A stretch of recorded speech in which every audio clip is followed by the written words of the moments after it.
S'agissant de l'échéance du 31 janvier, c'est l'impôt sur les bénéfices et profits qui est concerné, mais pour les entreprises de petite taille, des catégories petites entreprises.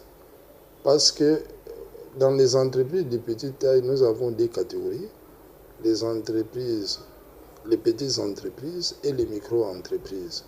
Pour l'échéance du 31 janvier, c'est seulement la catégorie petite entreprise qui est concernée par cette échéance.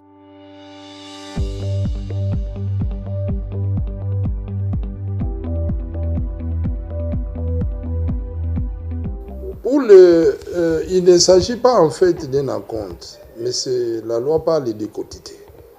Alors, il y aura la déclaration qui doit être obligatoirement accompagnée de 60%, d'une quotité de 60% de l'impôt dû. C'est-à-dire que quand l'entreprise, la petite entreprise doit un impôt, admettons, d'1 million de francs, il devrait déposer sa déclaration accompagnée d'une quotité de 600 000 francs au 31 janvier. L'autre quotité qui est de 40% sera payée au plus tard le 30 avril. Et pour le taux à appliquer, c'est d'abord le calcul de l'impôt se fait comme suite. La base imposable, c'est le chiffre d'affaires. Le chiffre d'affaires auquel on applique un taux de 1% du chiffre d'affaires pour les entreprises, les petites entreprises qui font les négoces.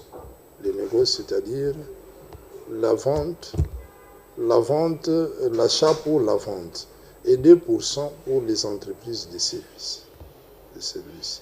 Alors on prend les chiffres d'affaires, on multiplie par ce taux et puis on trouve l'impôt à payer. C'est cet impôt-là qui fera l'objet d'une déclaration accompagnée d'une quotité de 60%.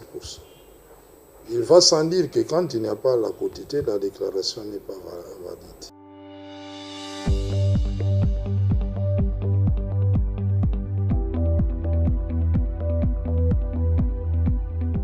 La déclaration doit être déposée auprès de chaque centre d'impôt synthétique qui gère la CGT. Chaque petite entreprise connaît au moins son centre d'impôt synthétique qui les gère.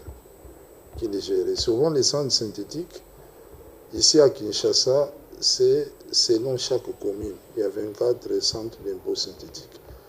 C'est là pour dire, pour une entreprise, une petite entreprise qui se trouve à Matete, ça sera au centre d'impôt synthétique de Matete.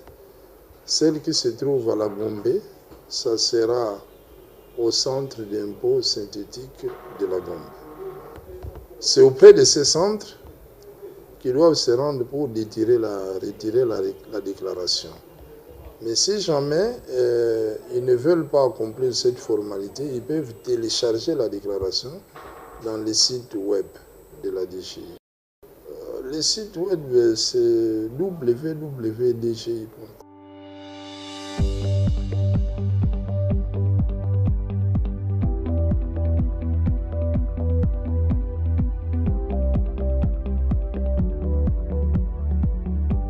En cas de tout défaut de déclaration, la loi prévoit la sanction de taxation d'office assortie des pénalités. C'est-à-dire la procédure de la taxation d'office, c'est l'administration qui part à l'offensive pour évaluer unilatéralement l'impôt que doit la CGT, parce que lui-même n'a pas voulu le déclarer, conformément aux activités qu'il a réalisées.